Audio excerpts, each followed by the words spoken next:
Acho que Jesus Cristo é uma coisa muito forte como religiosidade, mas dizendo eu da personagem histórica de Jesus de Nazaré, se ele olhasse algumas pessoas agora que em nome dele falam sobre família e esquecem o que ele organizou como sendo família, o que significava trazer aquele que era diferente, que era desprivilegiado, que era excluído, talvez tivesse que entender melhor uma das frases de Jesus quando ele adverte pessoas assim, dizendo: sepulcros fétidos, caiados de branco por fora.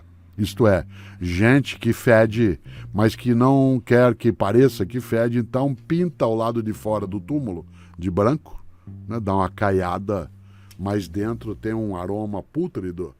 Aliás, a frase clássica é: você coloca reparo na trave que está, no cisco, aliás, que está no olho do teu irmão e não vê o pedaço de madeira que está dentro do teu. Então, essa ideia de hipocrisia, ela é muito forte.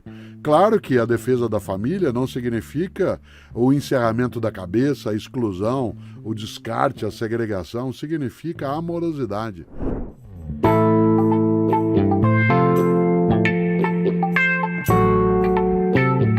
A maioria dos homens vive em silencioso desespero.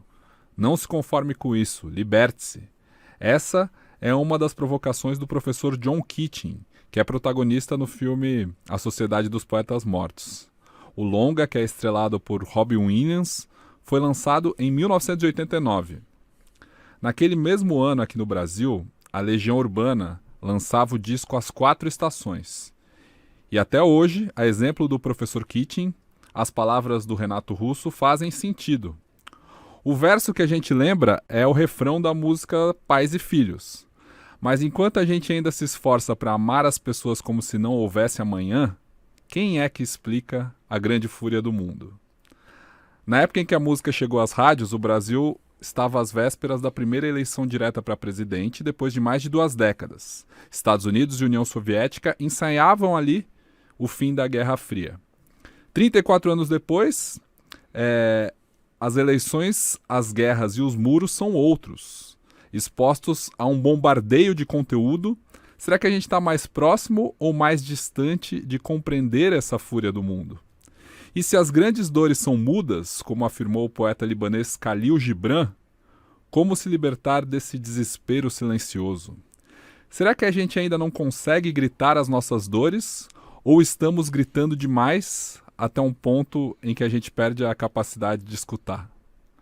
Se o nome desse podcast é inspirado em pais e filhos, é natural que o primeiro episódio seja sobre família. Diante dessa realidade impetuosa e perturbadora, qual que é a importância de um diálogo como esse que a gente vai ter aqui entre gerações?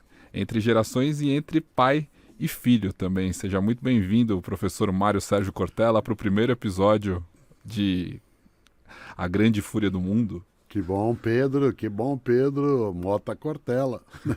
Essa ideia de imaginar algo que aconteceu quando você tinha 6 anos de idade, né? E eu, que nasci em 1954, você imagine, eu já tinha 35 anos de idade, né? Portanto, há uma diferença significativa entre vivenciar como família aquilo que naquele momento, como você lembrou, em 1989 está acontecendo. Para mim, a emoção das primeiras eleições diretas e gerais para a presidência da República, porque embora eu já tivesse 18 anos há bastante tempo, só aos 35 anos eu pude votar pela primeira vez. E isso fez com que houvesse não só uma emoção forte, como até trazendo meio de lado o verso outro do Renato Russo, a gente não imaginava que tinha de fazer as coisas como se não houvesse amanhã. A gente desejava estar, né, nesse amanhã, mas o mais forte, né, é lembrar que há uma fúria, sim. E essa fúria do mundo pode nos conduzir, de fato, ao desespero, pode nos conduzir àquilo que é a passividade, pode nos conduzir a algo que é a perplexidade. E nós vivenciamos isso hoje de modo muito expressivo. Eu nunca, Pedro, imaginei, né, que se essa música é de 1989, falava da grande fúria do mundo, que tanto tempo depois, 33, 34, 35 anos depois, eu ia viver outras fúrias do mundo que imaginei já ultrapassadas. Eu aí não queria isso nem para mim, nem para minha família, nem para a família de ninguém. Isto é, algumas ressurreições monstruosas que se imaginava já sepultadas nas convivências, nas relações, nos afetos, e que se despertaram em 1989 uma capacidade de uma esperança maior em que o silêncio deixe de existir, elas ganharam alguma densidade, né, no tempo mais recente. Daí que, embora seja uma grande fúria, não é a mesma fúria e nem é o mesmo mundo. Né? Muito bem. Eu te recepcionei aqui no nosso podcast, mas deixa eu recepcionar quem nos ouve também. Seja bem-vindo, seja muito bem-vinda para essa ideia aqui que surgiu de uma conversa entre nós dois, de explicar a grande fúria do mundo e também uma forma que eu encontrei de responder uma pergunta que eu ouço sempre, acho que eu vou ouvir até o dia que eu morrer mesmo, que é como é ser filho do Cortella, né? Como as pessoas me dizem que gostariam de sentar com você no bar e conversar, e eu tento não quebrar essa expectativa dos outros, que é muito boa, mas se a gente puder aproximá-los um pouco disso daqui também, deixando eles participarem, e quem nos escuta agora participar um pouco do nosso papo e de uma conversa mais informal com você, eu acho que a missão vai estar cumprida e a gente vai estar explicando de tabela um pouco dessa grande fúria do mundo. Você falou sobre fúrias que foram resolvidas em algum momento do passado ou que tinham uma porta para a esperança e que acabaram voltando recentemente. Você acha que essa volta se dá por causa desse bombardeio de informações que a gente vive hoje, que em 89 a gente não tinha todas essas percepções? Hoje a gente tem as percepções de muitas dores, né? Nós tínhamos, Pedro, né, por exemplo, quando a música é feita, quando o álbum é lançado, a possibilidade de, fazendo aí um trocadilho com o título do álbum, que é 4 estações, vivenciá-las. É muito comum na cultura oriental, asiática especialmente, a noção de 4 estações, porque elas representam a passagem do tempo com os seus modos diversos de ser. É muito marcante em vários lugares do planeta as estações do ano. Nós não temos tanto essa diferenciação, porque nós, né, tropicais abaixo do Equador, basicamente é inverno, verão, né, e o pelo meio é turbulento. Não é casual que quando Vivaldi faz a sua obra 4 Estações, ele coloca a turbulência não no verão, ele vai colocar a turbulência em outras das estações. E o mundo oriental lida muito, né, com essa ideia de que a vida ela vai sendo reinventada, renovada, ela vai sendo recriada e as estações fazem isso.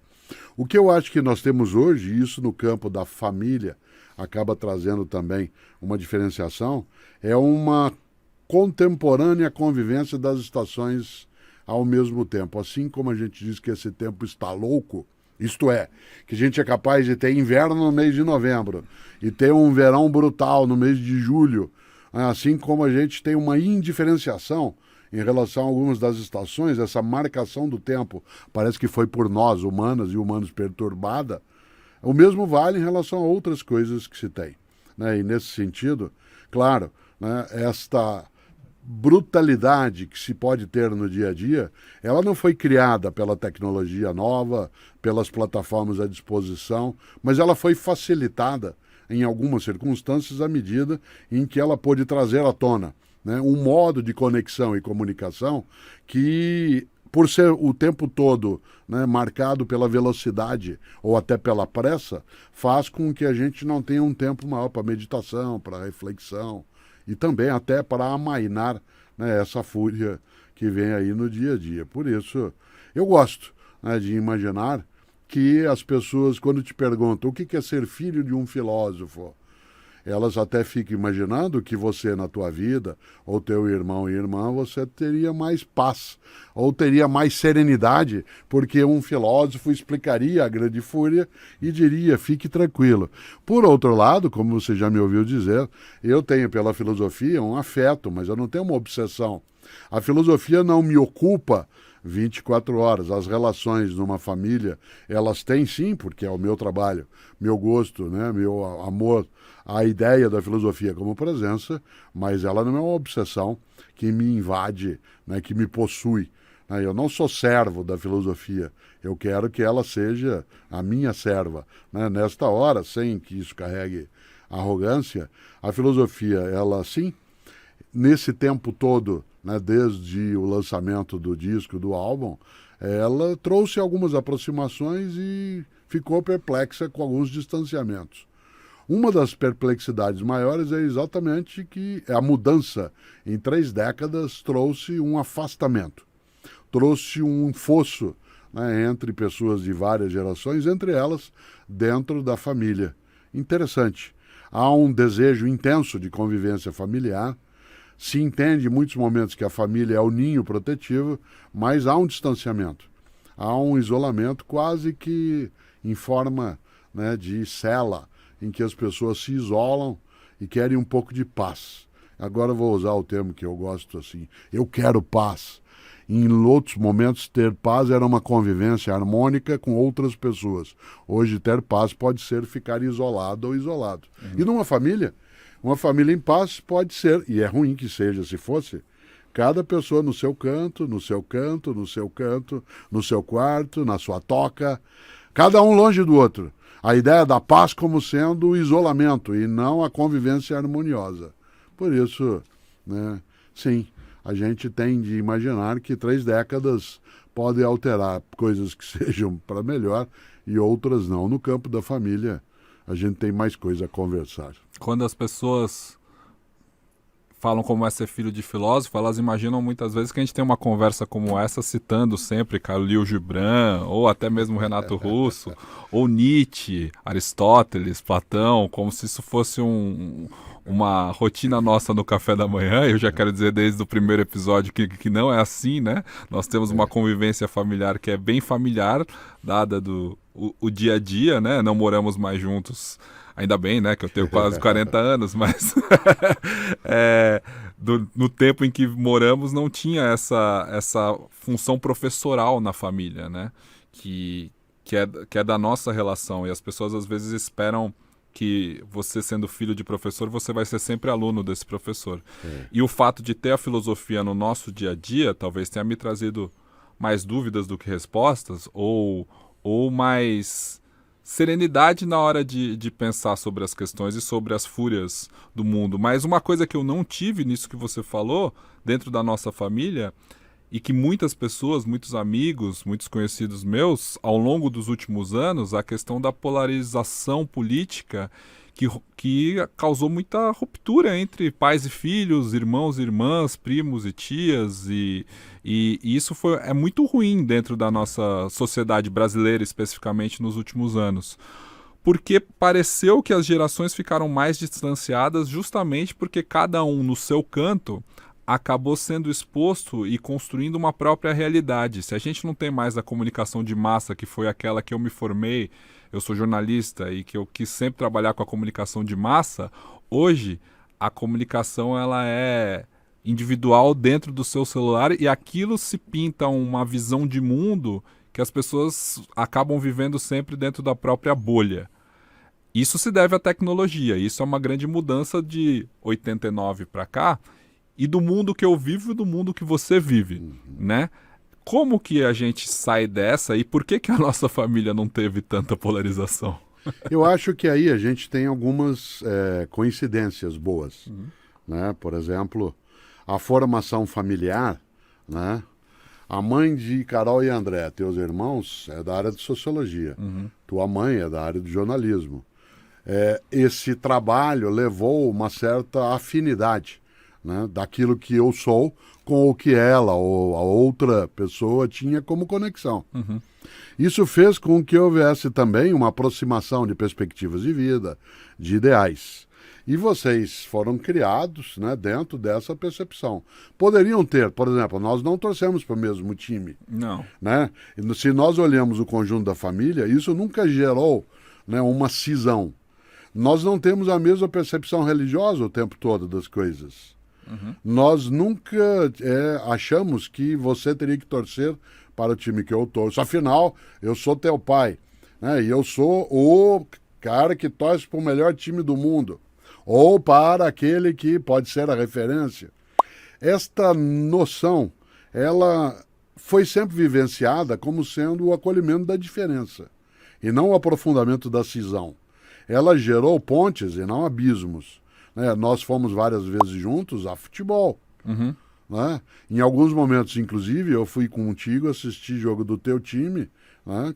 E mesmo o teu time, eu ali sentado ao lado, me comprazendo com a derrota dele, guardava isso para dentro, até brincava contigo. Eu né? só sofro Isso. há 10 anos por causa do meu time, então tá bom, Até que eu sou São batia. Paulino. Né?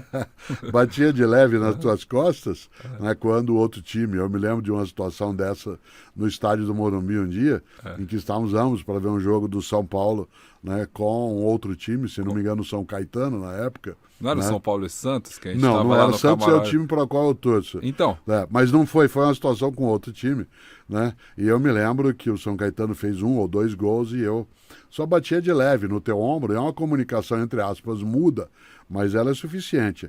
Essa batida era uma brincadeira. Ela não era para te humilhar, como também o meu time, o Santos, né? Que por várias vezes ficou, né, numa classificação inferior, faz parte.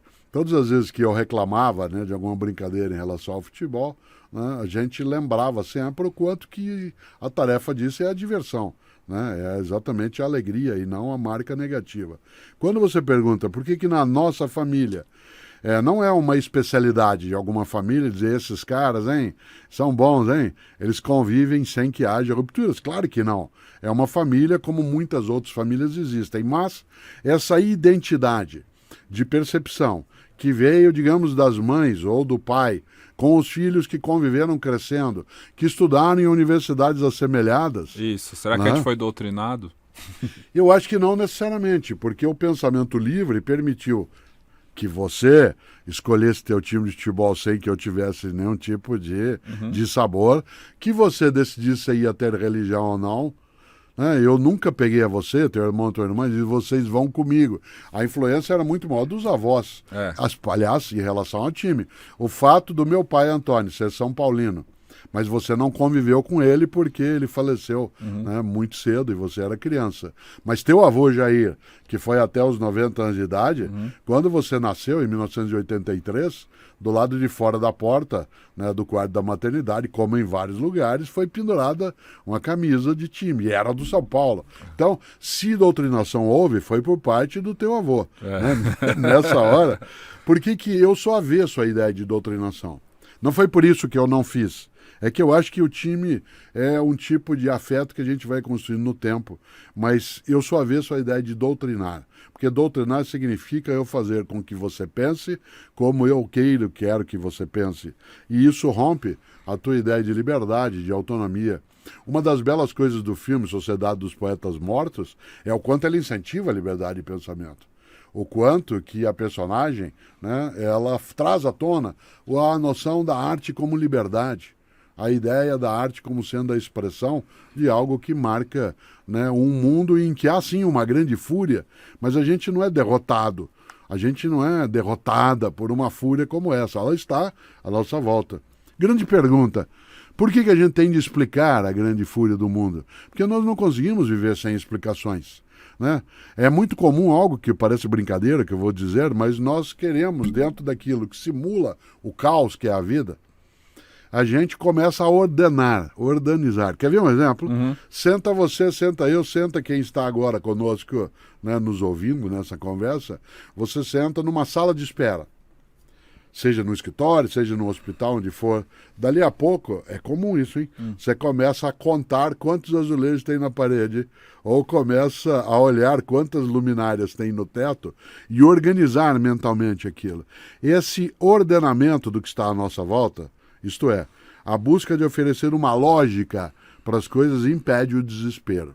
Por isso, pode ser que não exista uma explicação para a grande fúria do mundo, mas nós não desistiremos de fazer com que tenha de haver. E uma família é um ponto de partida para essas explicações. Daí que, quando você lembra de modo muito, muito forte, que nós temos vivenciado tempos em que a família chega à ruptura, em que se chega à degradação da convivência, em que se chega a uma impossibilidade de estar com a outra pessoa porque ela não tem a mesma percepção política ou ideológica, não é só triste, é algo que terá um custo muito alto para nós, porque nós estamos nos perdendo num momento em que, sem a anulação das divergências, é preciso trazer na convivência a possibilidade de que elas possam conviver. Isto é, a convivência com as diferenças não obriga a aceitação. Eu não tenho de aceitar e praticar aquilo que você indica, mas eu tenho que entender aquilo que você indica e pratica e fazer com que esse entendimento ele não chegue a rupturas. Será que eu quero vencer você na tua ideologia? Se você, Pedro, e eu tivéssemos uma ideologia diferente, será que eu gostaria que a minha fosse hegemônica? Claro! Do contrário, ela não seria um princípio político, um ideal. Será que eu quero te anular, né, te esmagar, tirar você da vida só porque você não pensa como eu? De modo algum. Né? Porque, usando o último exemplo nisso, na nossa família, nós sempre tivemos um método que ajudou bastante, especialmente entre os sobrinhos, os primos, os irmãos, nora, cunhado, que era jogar truco. Você quer uma coisa mais divertida do que um jogo de truco, que é um jogo caipira? Parênteses, para sofisticar um pouco a conversa, Mário de Andrade, o grande escritor Mário de Andrade, descreve o jogo de truco na obra Macunaíma. Né? Você imagine que é uma coisa do século XX no seu começo. Ora, o que acontece no jogo de truco? Você até que anula um pouco as formalidades. Sou eu o sogro, posso ter o meu genro ou minha nora jogando, é meu adversário ou ela adversária, e ela brinca comigo, xinga, faz gozação. No jogo de truco é a única hora da infância em que eu podia gritar com você. Isso, exatamente, pode gritar com o pai. Depois parou o jogo, parou. Né? Mas o mais interessante é que no jogo de truco, você brinca com a outra pessoa é teu adversário ou adversária, mas você não pode ultrapassar o polo da convivência, porque senão acaba o jogo. E se tem uma coisa monótona, absolutamente tediosa, para quem já jogou truco na vida, né, é o mano a mano. Né? Você tem que ter adversários. Os adversários serão, sim, né, buscados a serem vencidos, mas você tem que vencer sem expulsar da partida. Você tem que fazer com que haja um dimensionamento, né, daquilo que é o confronto que se colocaria como sendo apenas um momento que depois se reconstrói. Inclusive, porque no truco a gente muda de parceiro, né, em vários momentos. E aí para dar graça. Isso. Para dar mais graça. O gostoso disso tudo é que a divergência, de maneira alguma, ou o enfrentamento, ou a competição, de maneira alguma, ela pode significar o descarte do outro. Qualquer pessoa que esteja agora nos ouvindo sabe o quanto que a gente com 5 anos de idade, 7, brincava com o primo, com o irmão, com a irmã, brincando em quem fica mais tempo dentro d'água, quem fica mais tempo sem respirar. Era assim um jogo, mas não é porque o outro ficava menos tempo, né, que você ia lá e empurrava a cabeça dele dentro d'água para que ele se afogasse. Ao contrário, inclusive porque se ele sai do circuito, acaba o jogo. Né? E é tudo uma competição, porque parece que a gente vive um mundo em que, pegando esse exemplo do truco, para agora, nesse momento em que a gente tem que apaziguar os ânimos, tem a ver com saber perder, mas também tem a ver com saber ganhar. E o que é saber perder e o que é saber ganhar? Uma das coisas que a vitória ensina não é apenas o triunfo, mas é a administração do triunfo. Ou seja, a capacidade de entender aquilo como um mérito, se eu venço algo, venço num concurso, venço numa corrida, venço numa brincadeira, venço na disputa de um cargo, numa eleição. Mas imaginar que para que eu possa gerir o que virá na sequência, isto é, gerir a minha vitória, ela tem de ser generosa. Essa vitória não pode humilhar, diminuir e esmagar quem perdeu. Seja porque na convivência isso traria um desconforto e um descompasso da própria convivência, seja porque nenhuma vitória é contínua, tal como nenhuma derrota é. Né? Quando Elis Regina cantava no Brasil, vivendo e aprendendo a jogar, é uma das coisas que a gente traz. Nem sempre se ganha, nem sempre se perde. Mas não é que a vida é exatamente isso e a gente se habitua. É porque nós organizamos a vida como sendo essa possibilidade. Por isso, o administrar a vitória exige uma atitude altiva e não arrogante. em que sim, eu tenho mérito, por exemplo, se eu algo venci. Mas eu não posso imaginar que a pessoa que foi por mim vencida, que ela não tem mérito algum, né? No campo da política, eu sempre tive um desejo. Não é claro que faz parte de um ideário que se poderia até, Pedro, dizer que é romântico. Eu sempre imagino que se eu tenho uma eleição sendo disputada para qualquer coisa, e tenho 5, 6 candidatos ou candidatas, que a pessoa que vence, ela teria a tarefa de incorporar as propostas mais relevantes e inteligentes de quem perdeu. Interessante. Já imaginou? Você tem 5 candidatas ali. Eu venço o voto, o pleito na questão, né, numérica, né, contábil, matemática, mas eu tenho a tarefa, a obrigação de trazer aquilo que foi por mim derrotado na pessoa, mas não na ideia. Pode ser que um opositor ou uma opositora minha, por ele não venceu ou ela, mas a ideia era melhor do que uma que eu tenho. A discussão do mundo hoje seria, mas quem define o que é relevante das propostas? A pessoa que perdeu que pode ser incorporada no processo, sem que a gente anule a vitória. Te dou um exemplo concreto. Eu tenho uma admiração imensa por Abraham Lincoln. Quando ele disputou a presidência dos Estados Unidos no início dos anos 1860, ele era até quase improvável que ele pudesse vencer. Ele era, entre aspas, usando um termo que a mim se aplica, caipira. Era de uma região dos Estados Unidos que não tinha assim tanta formação intelectual. Né? Era alguém que, olhando à distância, parecia um pouco meio desengonçado, alto em excesso, sempre com a cartola. Né? Era uma figura meio fora do que seria, né, o padrão daquele momento. E ele disputou a eleição contra adversários poderosos, com uma tradição maior, com um vínculo mais forte com a política usual. E ao vencê-los, ele convidou 3 dos 4 que ele houvera vencido para fazerem parte do governo dele. Aliás, 2 aceitaram e fizeram parte do governo dele. Colocou um deles, inclusive, como secretário daquilo que seria, né, uma espécie de ministro da Defesa, que depois o ajudou a lidar com a Guerra Civil norte-americana. Olha a inteligência do Abraham Lincoln. Não é que ele, ao fazer isso, foi complacente, benemerente, disse, venham aqui, vocês que perderam. E não é que ele evitou uma guerra civil. Não, ele não evitou, ele estava ali no começo. Inclusive, ele foi assassinado antes que a guerra acabasse. Né? E foi assassinado. Mas o fato de ser aberto aos aos adversários e ter trazido isso não evitou que acontecesse sim uma guerra civil. Não evitou, mas ele postergou imensamente a derrota das forças que foram não escravagistas. Sim. Porque o grupo que foi derrotado foi o grupo escravagista. Sim. Né? Portanto, a derrota dele e até a morte dele por assassinato, ela veio a partir de uma vitória. Porque jamais ele seria assassinado, o Abraham Lincoln, se ele não tivesse chance de ganhar. Tal como ele ganhou. Né? Ninguém ligaria para alguém que fosse absolutamente, né, irrelevante na situação. Ele, quando eu conto isso, eu volto ao ponto. Meu gosto político. Você está numa conversa, e aí não precisa ser política com eleição, pode ser numa conversa na família, na empresa, pode ser de um projeto. Né? Vamos votar. Vamos votar para onde nós vamos se a gente juntar algum dinheiro para passear. Nós, da família, ou grupo de amigos, vamos fazer uma escolha. Aí a gente vai decidir pelo voto, por ser um dos modos de fazê-lo. Seria tão bom se quem vencesse pudesse incorporar aquilo que se considere adequado das outras. Pergunta tua, quem decide o que é adequado? Quem venceu pode escolher ou não.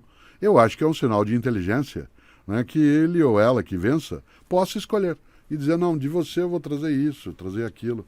Nós, em vários momentos, falamos no campo da política, né, da importância de se fazer a sucessão bem feita, tal como na família. Né? Também existe a sucessão de ideias, de cuidados, de pensamentos. Quando um pai, como é o meu caso, um filho, como é o teu caso, e aqui pai e filho, evidente que eu te ajudei a formar. E depois de um determinado momento, você ajudou a me formar. Eu não me esqueço, né, há 4, 5 anos, em que nós tivemos embates poderosos e frutíferos e, às vezes, doloridos em relação ao mundo digital. Né, em que eu dizia, não, eu não quero esse circuito, e você dizia, mas esse é o modo de você, como alguém que comunica, ampliar a comunicação. Não pereça, dado que nós somos mortais, não pereça sem repartir de um modo mais ampliado. Não deixe de ter teu saber ampliado, dizia você já, né, na época. Isso significa o quê? em que eu fui pouco a pouco assimilando algumas das ideias que você trouxe e outras não. Sim. E o vice-versa. Isso significa o quê? Que há ganho duplo. Eu gosto muito, muito de imaginar que se a gente tem uma família pacífica, se a gente tem uma sociedade pacífica, ela jamais é uma sociedade passiva ou uma família passiva.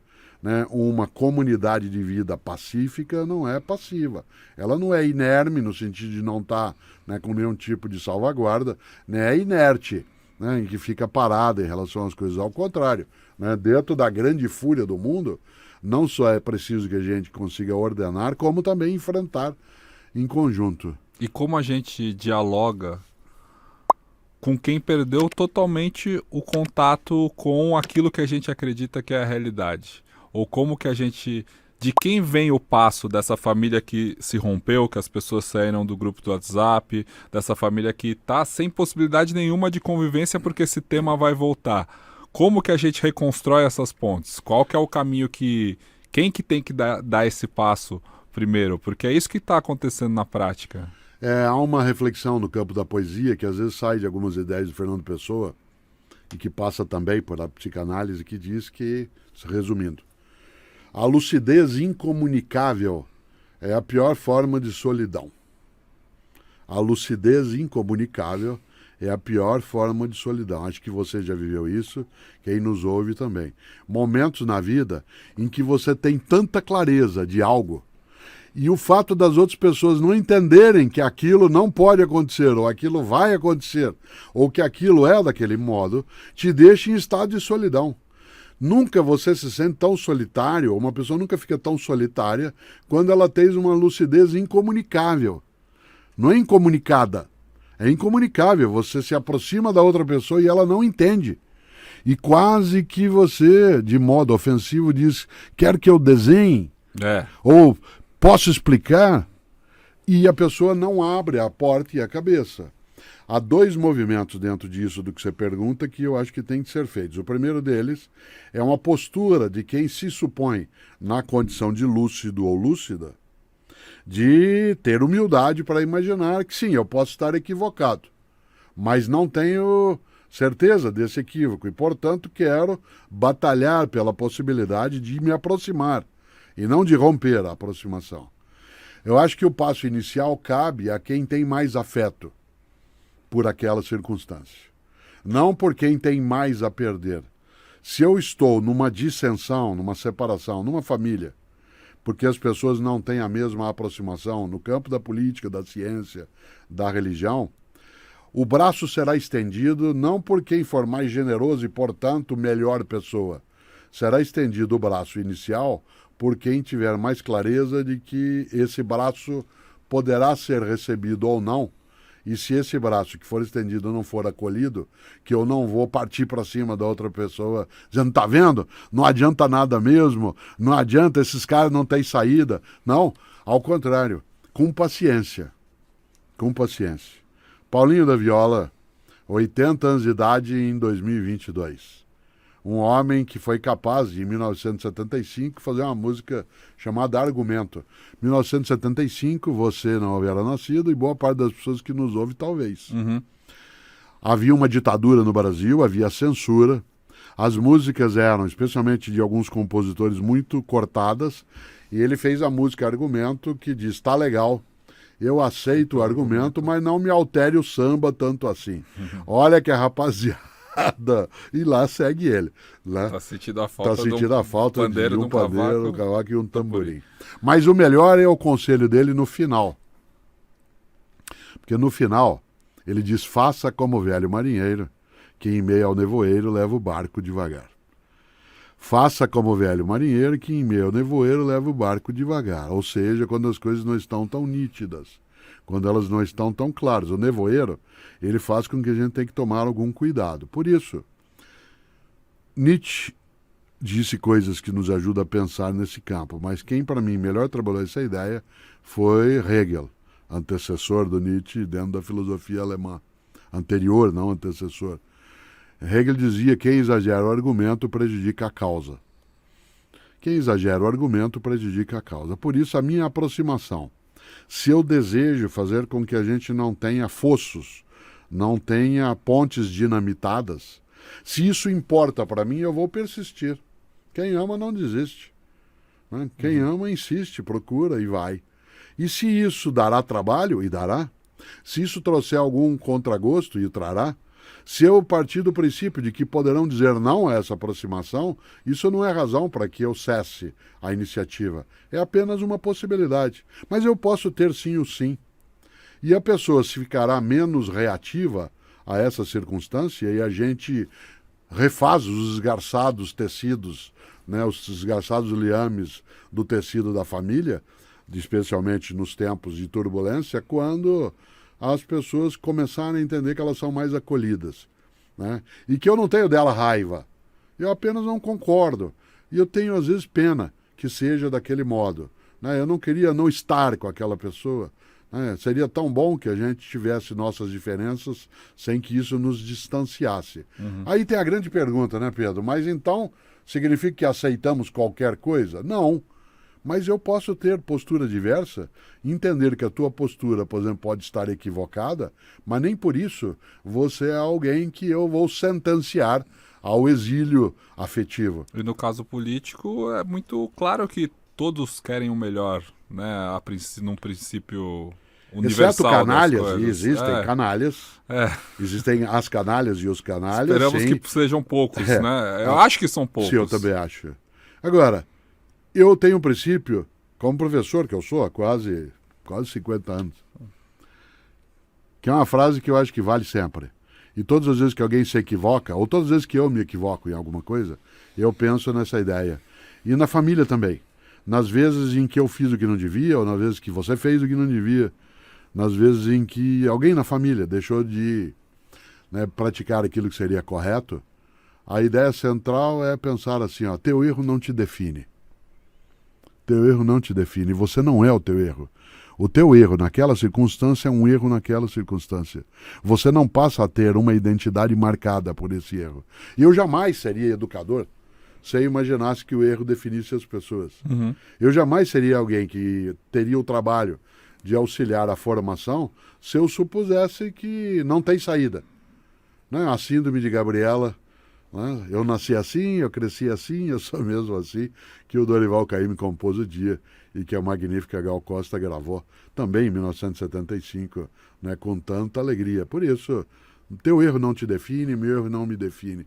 Pergunta que você fez. E quem dá o primeiro passo? Quem acha que o afeto precisa ser cuidado e protegido de forma mais intensa?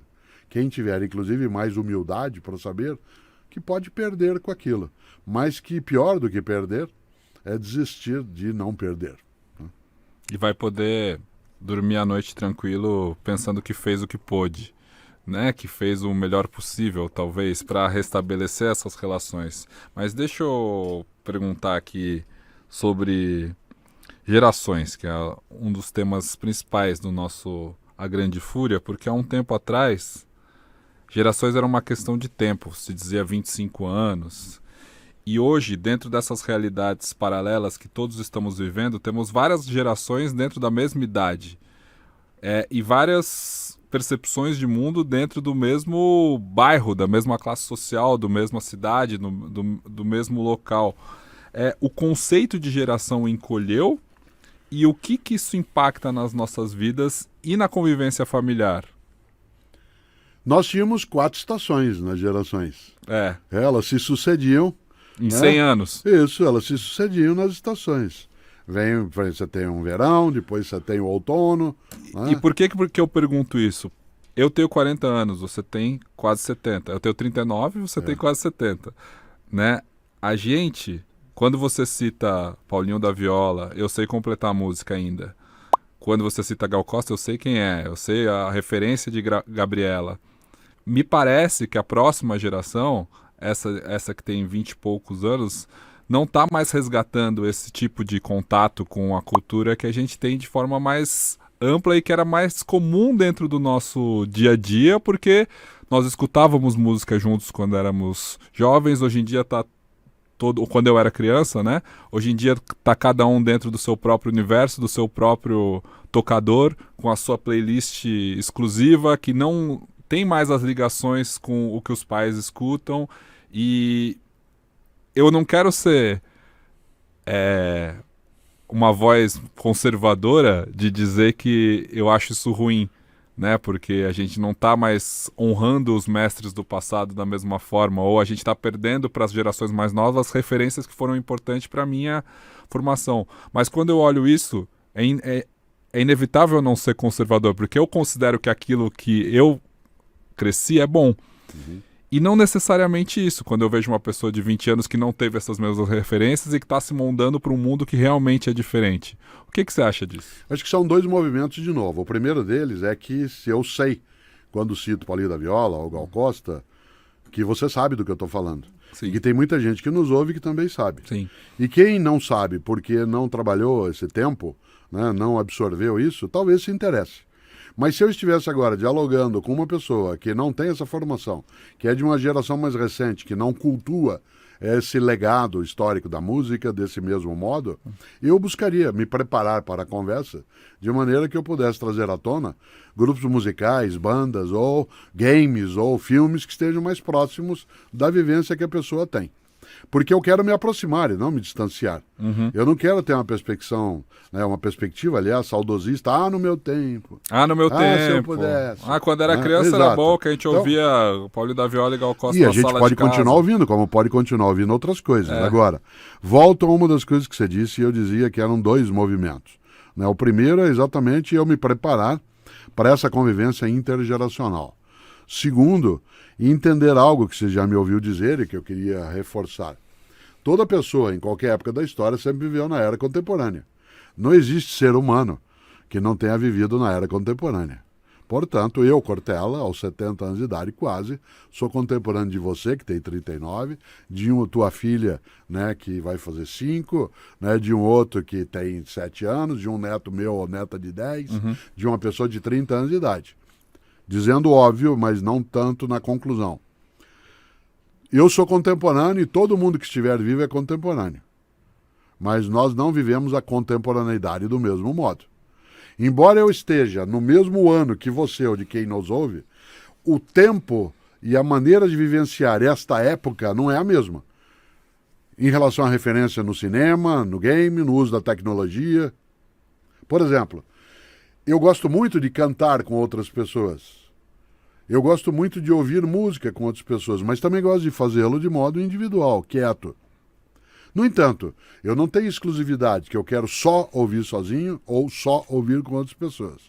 Essa possibilidade de uma abertura maior, ela é uma característica de uma geração como a minha, que veio, né, num mundo, eu sou do pós-Segunda Guerra Mundial, em que a ideia era abrir a cabeça. Era abrir o mundo de outro modo. Nós tínhamos acabado de sair de um conflito, eu nasci em 1954, Então, mas isto guarda bem, fazia só 9 anos que tinha tido uma bomba atômica no planeta, fazia só 9 anos que tinha 55 milhões de pessoas que tinham morrido numa guerra. Sim. A geração na qual eu cresci, ela desejava uma convivência que fosse paz e amor. E, portanto, uma inclusão. Isso não significa tanto porque essa mesma geração foi aquela que, no campo, depois da autoridade da política, fez as guerras, né, como comando, né, com os seus adultos. No entanto, isso não despreza algo que você trouxe, que eu acho que a gente tem de retomar. As referências culturais que a nova geração que chega agora tem, ela poderá ser distanciada de mim se eu dela me distanciar. Mas eu poderei também buscar essa aproximação. Quando você e teus irmãos eram crianças, a gente fazia algo que você lembrou. Sábado à tarde, nós nos juntávamos na sala, se sentava no chão e cada um apresentava, independentemente da idade que tivesse, 2 músicas que gostasse para os outros. Né? Ora, isso fazia com que houvesse ali uma mescla de repertório. Hoje fica mais difícil juntar e sentar juntos num sábado à tarde, porque os interesses eles não são coincidentes e nem se tem o mesmo tipo de ocupação. Aceleração, as obrigações, então a gente tem que ser mais criativo. né? Isso significa que eu preciso, antes de tudo, fazer com que as pessoas que estão comigo ao mesmo tempo, mas não do mesmo modo, que a gente aproxime os nossos interesses. E essa aproximação se dá num ponto de partida. Eu não posso desprezar o gosto que outra pessoa tem apenas porque não coincide com o meu. Eu não posso imaginar que a emoção que captura alguém, que ela é menor. Eu não posso reintroduzir a ideia antiga de que existe música clássica e música popular. Claro que quando a gente fala em música clássica, nós estamos referindo à música sinfônica, mas o termo música clássica de um lado e música popular do outro dá a impressão de que existe um local do refinamento, da erudição, e esse sim, que tem a chancela da validade, e tem um lugar que o povão circula, batuca, mexe. Né? Nesse sentido, a retirada do desprezo de cena já é uma maneira, né, de a gente aproveitar essa convivência intergeracional. Por último, dentro disso, você já me ouviu dizer, as novas gerações não são um encargo, elas são um patrimônio. Né? Elas significam uma possibilidade de renovação da percepção da vida, mas elas não estão prontas, como eu não estou. E nem elas, só porque chegaram agora, são mais atuais. Eu, como professor, né, e depois fui secretário de Educação também na cidade de São Paulo, pude vivenciar a atividade de gestão.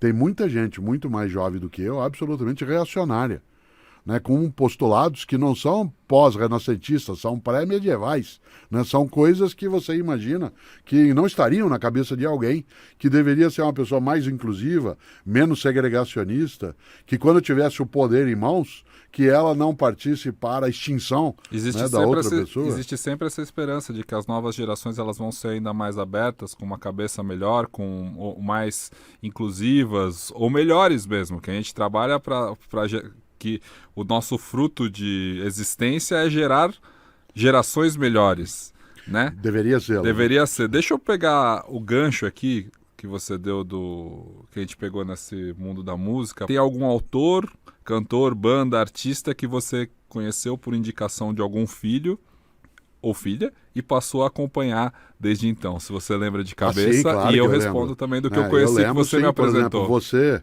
o André, a Carol, fizeram com que eu partilhasse vez ou outra, né, a musicalidade trazida por New Kids on the Block, certo? Que Nem é da minha balanço, época. É sim. Né? É mais o André, a Carol. Então, mas você também partilhava disso. Sim. E isso passou a incorporar um pouco de mim, mas daquilo que vocês trouxeram, né, que eu mais apreciei era o Red Hot Chili Peppers. Né, especialmente uma música deles, que é Californication, que embora tenha um conteúdo, né, que resvala, né, no estranho, ainda assim é maravilhoso. Esse sim, né, era um que eu ouvia. Isso. E você? Esse disco é de 1999, 99, 10 tem anos Scar depois. Tissue, Californication, várias músicas muito boas. E eu fico imaginando que se eu coloco hoje isso em cena, né, a pessoa que hoje tem menos de 20 anos de idade vai entender o Red Hot Chili Peppers como uma banda do século passado, como ela era. Era mesmo. Mas eu não esqueço que em 2022, que foi o ano que tivemos os 60 anos dos Rolling Stones. Isso aqui é uma coisa mais atual do que os Rolling Stones em termos de capacidade de influência, de presença. E você? Qual coisa que teus pai ou mãe indicaram em que você... O Queen. O Queen. Queen para mim é bem marcante como influência sua, assim. E eu lembro que até André e eu dançávamos a música do Queen quando você trouxe uma vitrola de uma viagem nova. Vitrola. Aiva, era um som grande. Você vai explicar o que é uma vitrola? Então, era um tocador de discos, né, que tinha o disco do Queen, o Greatest Hits 2, se não me engano, que é o capa preta, assim, e aí a gente colocava o disco e tinha Another One Bites the Dust, que começava tan, tan, tan, taran, tan, tan, isso pra criança, e eu tive uma namorada também, que quando eu tinha 20 anos, que eu não podia tocar Queen no carro, que ela não conseguia prestar atenção em outra coisa. Queen é uma banda que você não consegue ouvir e estudar, ouvir e fazer outra coisa. É uma música que te absorve por inteiro, assim. Você tem que prestar atenção. Eu achava isso muito engraçado, porque é muito forte, muito forte. Não dava pra conversar no carro ouvindo Queen. Você tem que parar e ouvir aquela música, que é um som muito cheio, muito complexo e que chama muita atenção. É gostoso isso, porque o Queen é referência para mim, né, na minha trajetória, tal como eu não imaginava que até hoje eu continuasse com o Creedence, né? Clearwater Revival comigo na minha trajetória. É uma banda do começo dos anos 1970 na minha vida, final dos anos 1960. E é curioso porque em alguns locais você vai, em algumas situações, alguma balada, vez ou outra se coloca algumas dessas bandas mais antigas, tal como se coloca de agora. E se vai em algum lugar e balar, como assim? Você não, eu não, repete? Eu não, mas vez ou outra, em algumas circunstâncias, em função da minha atividade, né? Quando eu entro no evento, tal, isso, tem alguém colocando o som, né? Você tem ali um DJ que coloca as coisas e uma das coisas que o Queen marcava bastante, você lembrou aí de uma das músicas, é esse tipo de batida.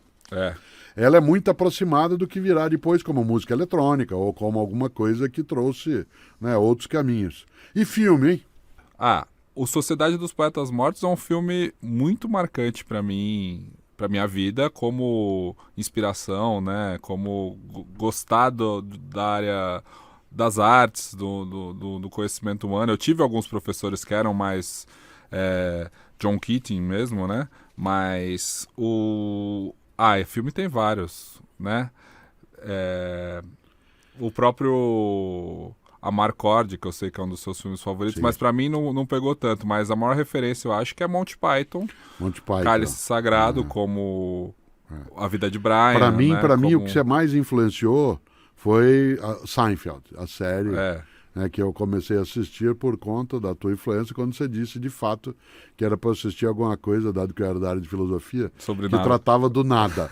Como o nada é uma questão filosófica muito séria, né? Porque o nada é exatamente como é que você qualifica a ausência, isto é, como é que você descreve o inexistente, e para descrever o inexistente precisa muita palavra, né? É impressionante como isso se troca. Você nasceu pouco tempo depois, 9 anos depois de uma bomba nuclear e do fim da Segunda Guerra, para lembrar aquela frase que eu já falei para você que eu vi na internet, que é aquela de, tempos difíceis geram homens fortes criam tempos fáceis geram homens fracos, e homens fracos criam tempos difíceis. Para a gente ter a reflexão dentro da família, se a minha geração e a próxima, a da minha filha, ela é uma geração mais fraca, é uma geração mais mimada, e se o fato de nós sermos mais mimados e mais fracos, ou mais fúteis, ou com referências que não orgulham os nossos pais, não é culpa de vocês mesmo. Tem dois movimentos de novo. O primeiro deles é um movimento interno, olhando para dentro. Eu fico imaginando pais e mães, na formação que deram ou dão para os filhos, podem torná-los mais persistentes, mais resilientes, mais combativos, mais esforçados, ou suprir neles aquilo que seria importante que não fosse suprido, porque isso deveria vir do esforço próprio. E aí você enfraquece a pessoa. Sim, pais e mães podem fazer isso. Quando fazem no lugar em vez de fazerem juntos. E você falou ainda no âmbito das empresas familiares, tem aquele ditado: o avô funda, o pai cresce e o neto afunda. Ou então, avô rico, pai nobre, neto pobre. Né? É uma possibilidade. A outra possibilidade dentro disso é o fato de que algumas das condições de convivência do dia a dia, de provimento, de base econômica, de meio, de base material, elas ficaram mais facilitadas em algumas camadas da população. Esta ideia de que a gente tem uma geração um pouco mais fragilizada no esforço, ela é muito mais forte em algumas camadas da população. Ela não vale para quem tem que no dia a dia buscar comida, para quem tem que trabalhar mais cedo. É para burguês. Isso, vale para determinadas camadas que são mais tranquilas, como é o teu caso ou o meu dentro da camada social. Né? Nesse sentido, é gente, por exemplo, que podendo passar pela escola, despreza a escola. Diz que não quer ir, que não vai. Né? Gente que diz que despreza bens materiais exatamente porque os tem em quantidade à disposição. Né? Gente que diz que tem desapego, mas é o desapego porque você só pode desapegar se você tiver. Né? Então, nesse sentido, há um certo conforto, né, Pedro, nessa condição. Eu não quero perder o raciocínio. Tempos difíceis podem formar pessoas mais fortes. Mas, de fato, dentro da frase que você leu e vai reler de novo, né, esses tempos, quando facilitados, eles só formarão pessoas frágeis se elas não tiverem reverência em relação aos tempos que foram construídos. Isto é, se elas tiverem apenas o usufruto e não, né, a dedicação e a exemplaridade do esforço. né? Há sim uma chance muito grande de nós encontrarmos situações em que se enfraquece a nova geração fazendo por ela. Eu tenho uma lição comigo, que eu conto vez ou outra em palestra ou em aula, que aconteceu contigo, né? Com você. Não sei se você tem memória disso, provavelmente sim. Certa vez você ganhou um aviãozinho de montar. Um aviãozinho de montar. Aqueles aviões que vêm numa caixa, né, e que depois você separa as peças, elas estão todas grudadinhas uma das outras, e era para montar o aviãozinho. Você ganhou e você trouxe para eu ver, né? Eu me lembro até do local onde nós estávamos, né? E aí eu peguei com uma alegria imensa para poder que você brincasse logo. Eu montei o aviãozinho para você e coloquei em cima, né, no chão, e você ficou olhando aquilo. E aí eu falei, gostou? Ele falou, você falou não. Eu falei, por quê? Ele falou, porque eu não queria que você montasse, eu queria aprender a montar. E disse, e você tirou de mim o prazer de montar. Não deu ter falado, tirou de mim o prazer. Sim, Falei? você falou, você tirou de mim o gosto, não falou o prazer, tirou de mim o gosto de montar. Naquela hora eu pensei o seguinte, poxa, eu sou um professor, né? Eu tenho que fazer com que as pessoas façam por elas. Isto é, que elas ganhem autonomia, emancipação, e não que elas fiquem aprisionadas. Eu pensei, da próxima vez que o Pedro tiver que fazer alguma coisa, né, ele não conseguirá fazer, porque eu fiz por ele. Estar ao teu lado é diferente de estar no teu lugar. Quando a gente fala de uma nova geração que pode ser um pouco menos fortalecida, ou para usar um termo da minha geração, que não pega no breu, que não gruda na coisa, né, que não vai ali no fundo, porque acha que tudo é mais tranquilo, tudo é mais, né, é sossegado, que diz ganhou assim, tudo de mão beijada. não quero saber, não estou afim.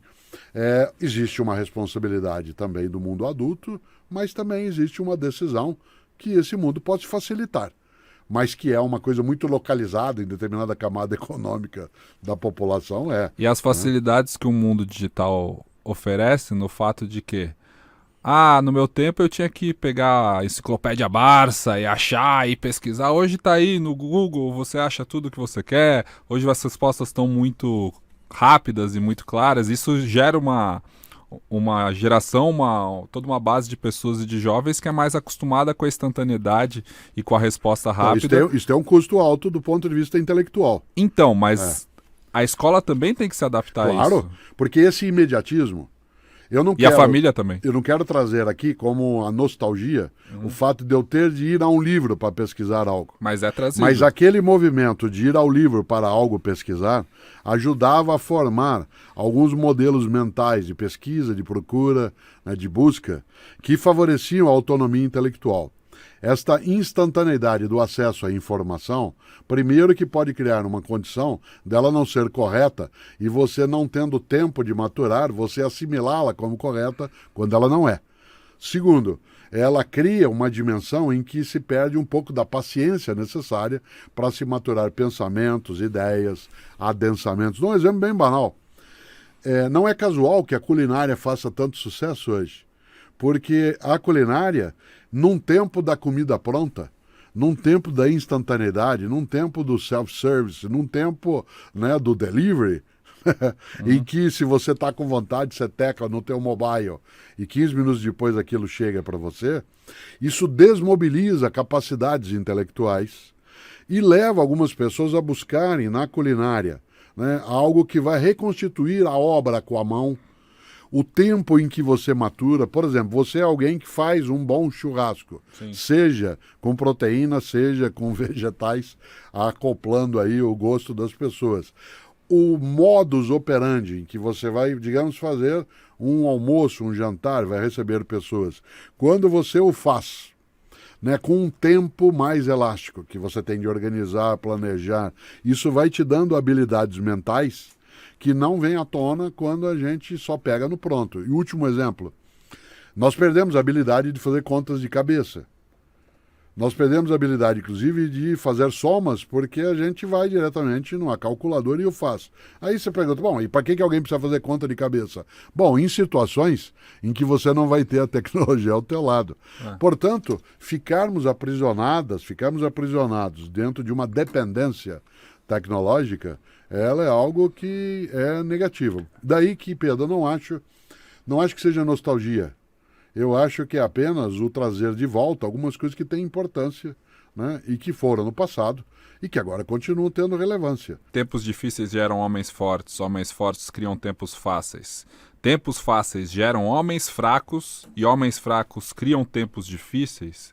Uma coisa que essa frase nos dá e que hoje em dia é muito ignorado e muito passado por cima é a questão de contexto histórico. E esse é um dos grandes frutos do embate dessa grande fúria geracional, né? Das pessoas quererem avaliar algo pelo momento presente apenas, sem pensar no contexto histórico, em como a gente chegou até aqui. Por que as pessoas têm essa necessidade e batem nessa tecla sempre? Porque não adianta você avaliar o Brasil pelo que acontece só agora, não adianta você avaliar a relação de trabalho que existe parte só agora. Quando você tem acesso imediato, né? Quando você tem acesso sem nenhum tipo de ponte para aquilo que é o movimento de chegar a algo, você não tem percepção de processo. Uhum. Você não tem a ideia de processo. Se eu, ao bater o dedo, algo vem, se eu abrir uma geladeira, lá está aquilo que eu vou consumir. Se eu for até um canto e tem ali uma banana, né, e eu não tenho ideia de que para que aquilo ali estar, há necessidade de todo um tempo, um movimento, um esforço anterior. Se eu acho que aquilo o dinheiro fica automatizado. Se eu acho que o dinheiro sai do caixa eletrônico, que é uma visão infantil. Mas assim, hoje em dia eu nem vejo mais dinheiro. A gente não tem mais nota, a gente não tem mais a materialidade da coisa. Se eu acho que a vaca surge na prateleira do supermercado, o leite, né? Se eu acho que... Se você pegar, por exemplo, algumas sociedades em que tudo é mediado pela tecnologia, inclusive o não uso do dinheiro papel, né? Ou até cartão de crédito ou cheque, ele é todo no eletrônico, no digital. A criança vai crescer também, mas isso é infantil. E faz sentido na infância. Ela vai crescer com a ideia de que basta eu pegar um mobile e digitar e as coisas vão vir.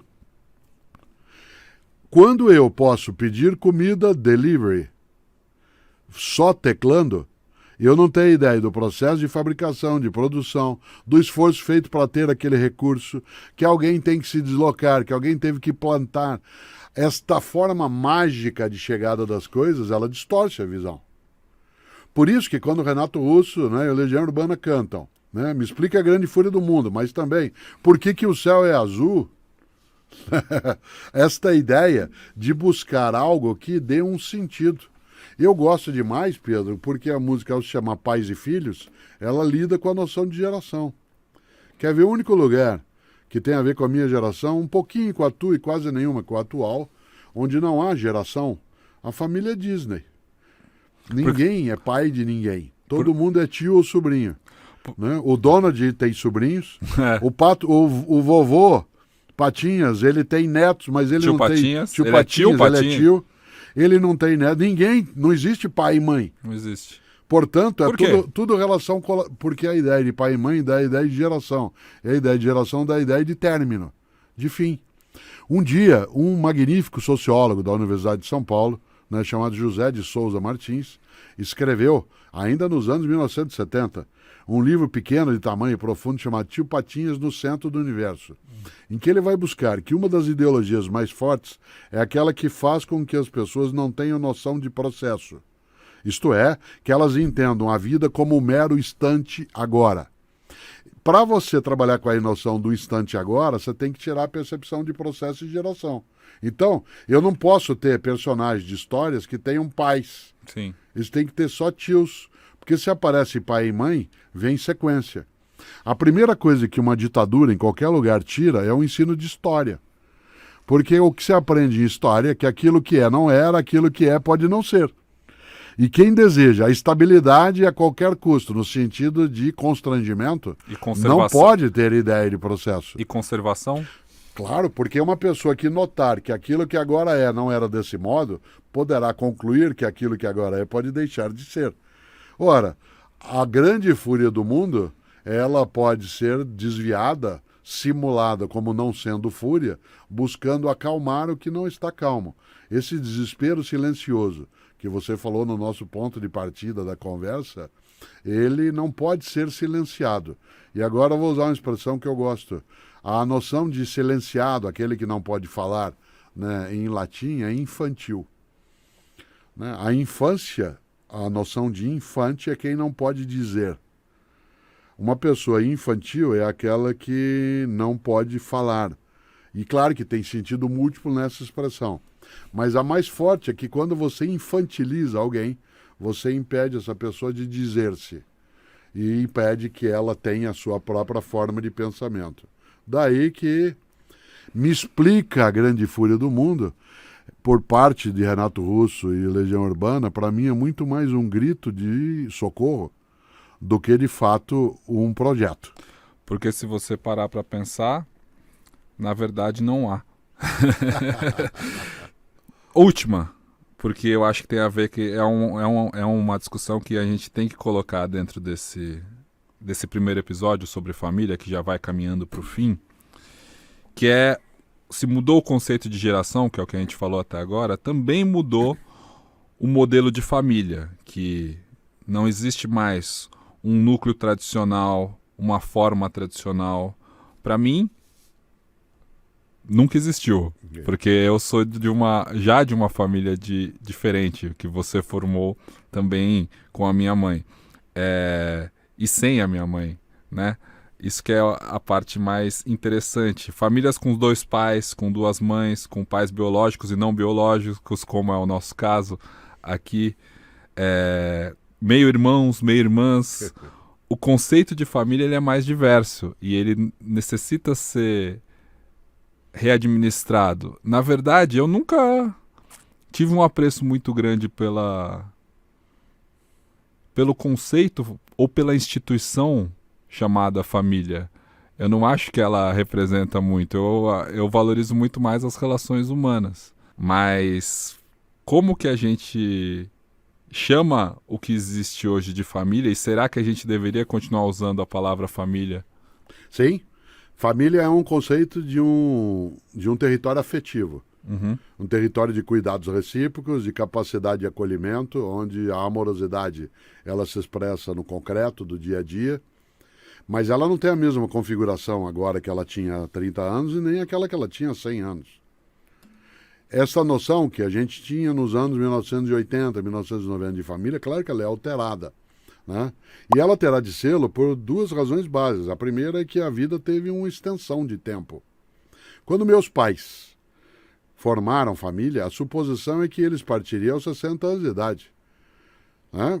Como aconteceu, por exemplo, meu pai faleceu aos 60, minha mãe tinha 93, mas meu pai tinha 60.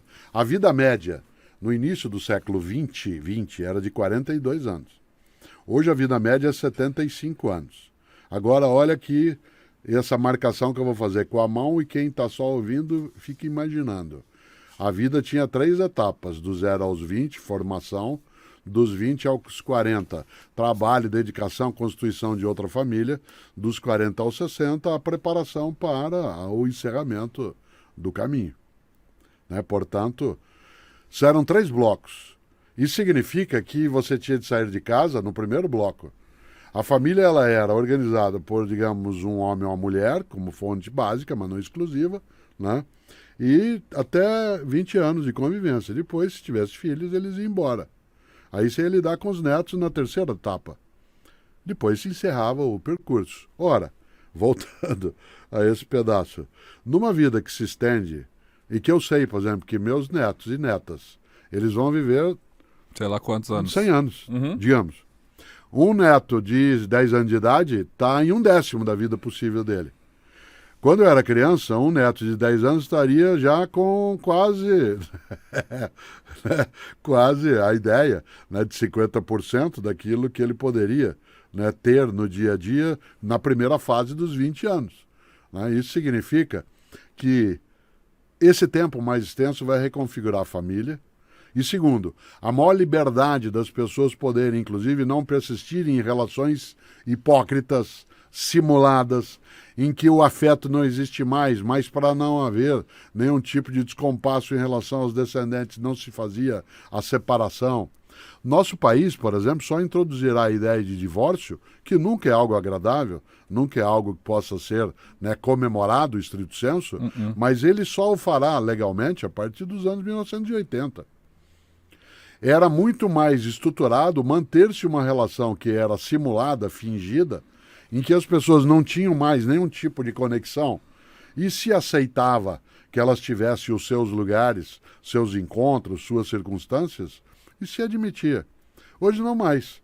Por isso eu defendo ainda a ideia de família como sendo esse território afetivo de cuidados recíprocos, de partilha de tempos e de modos. Com sangue ou sem sangue. Exatamente.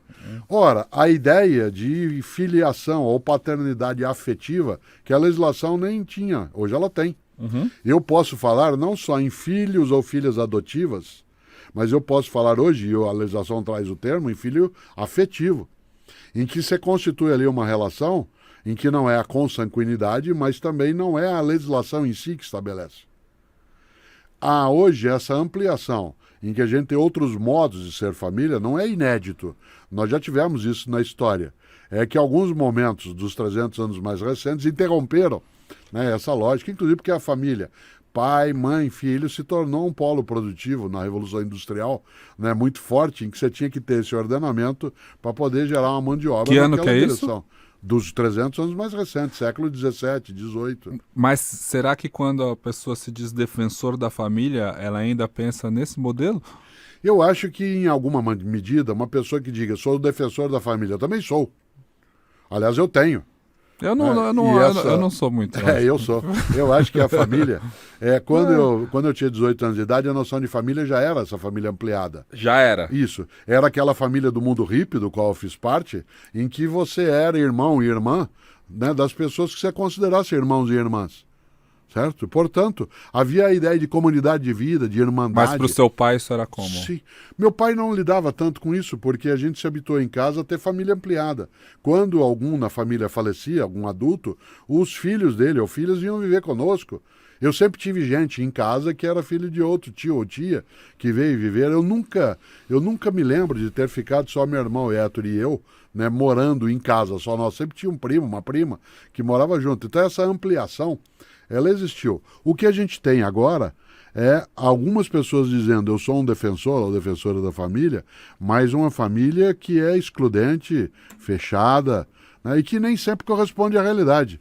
Porque muita gente que diz que é defensor ou defensora da família, né, não mantém necessariamente uma família amorosa, uma família harmônica, uma família pacífica. Em algumas situações, essa família é marcada pela fúria e não pelo mundo. Eu digo que eu não sou um defensor da família, não porque eu odeio, mas porque a nossa, desde criança, eu sempre tive que explicá-la como uma família Frankenstein. Que junta, né, daqui, mas uma família Frankenstein que se formou e que tinha amorosidade dentro do nosso convívio. E só para lembrar, Mary Shelley, que escreve a obra Frankenstein, muita gente às vezes esquece que Frankenstein é o autor e não o monstro. Né? O monstro não tem nome. O monstro se chama A Criatura. Às vezes se chama de Frankenstein um monstro que dali saiu. Mas o Frankenstein é a autoria do que dali saiu. Então é o responsável. Então talvez o Dr. Frankenstein seja você, minha mãe. Exatamente, claro. Exatamente mas isso. A questão é como isso se desenvolve hoje com vários... como essa estrutura de família tradicional ou família de bem, ela... Na verdade, é hipócrita, a meu ver. Poderia ser, de certa forma, porque ela não reflete exatamente o amor. Ela reflete uma fórmula que as pessoas podem seguir ou não. E isso me coloca dentro de uma discussão que eu gosto muito, mas que não me faz um defensor da família, por isso. Eu gosto. Eu gosto da junção, da união, dos laços afetivos, gosto da ideia de nós termos uma grande estrutura de autoproteção, de mecanismo recíproco de convivência. Sem a fórmula. Sem a fórmula, mas não tem uma fórmula exclusiva. Né? Se você imaginar, no campo das religiões, né, Siddhartha Gautama Buda deixa a sua família para poder criar uma outra família, que é o mundo. Certo? Jesus de Nazaré compôs-se numa família em que o seu pai afetivo não era seu pai biológico, no sentido religioso do termo, à medida em que na crença cristã, né, é a geração a partir de um espírito. E ele sai, deixa sua mãe e vai, porque seu pai já era falecido, e vai viver com outra família, que eram os seus apóstolos, seus discípulos. Ali ele forma uma família. Forma uma família. Né? E nessa família quem estava? coxos, estrangeiros, prostitutas. É um exemplo assim muito forte. Família é estrutura de amorosidade, como vários ensinaram, né, pela vida fora, na religião, fora dela, né, na ciência. A expressão meus irmãos, minhas irmãs, né, meus amigos, minhas amigas, não pode de maneira alguma ser banalizada, né, com uma ideia de família que, primeiro, não é desse modo o tempo todo. E às vezes quem diz que assim deve ser, não a tem desse modo. Muito bem. Então, acho que foi um excelente primeiro episódio do A Grande Fúria do Mundo, né? Você que nos escuta agora pode estar mais para Família E, Família A dos Titãs, que a gente não citou aqui nesse episódio, mas provavelmente vamos citar nos próximos dessa primeira temporada do Grande Fúria do Mundo. Você pode ter o deboche das agruras cotidianas da música Família, né, do Titãs. Lembra dessa? Família E, Família A, Família. Ou você pode estar mais inclinado à celebração dos versos Brindo a casa, brindo a vida, meus amores, minha família. Essa é do Rapa, né? E a música chama Mar de Gente. Pode ser também que você esteja pendente para os dois lados, afinal toda convivência tem seus altos e baixos. O fundamental é a gente não perder o foco e estarmos atentos à qualidade das relações que cultivamos em nossas vidas. Então, se você saiu do grupo de WhatsApp, se você venceu, se você perdeu a discussão política que não se encerra, quem ama mais é quem estende a mão, é quem deve estender a mão. Quem tem mais afeto é que tem que estar mais preparado para reconstruir as pontes perdidas na sua família de sangue ou na família afetiva que você construiu para você mesmo. Então encerramos aqui o primeiro episódio do A Grande Fúria do Mundo. Muito obrigado, professor Mário Sérgio Cortella. Eu moro com a minha mãe, mas meu pai veio me visitar. Só que no caso sou eu que estou visitando e sendo visitado. Que bom. Muito bem.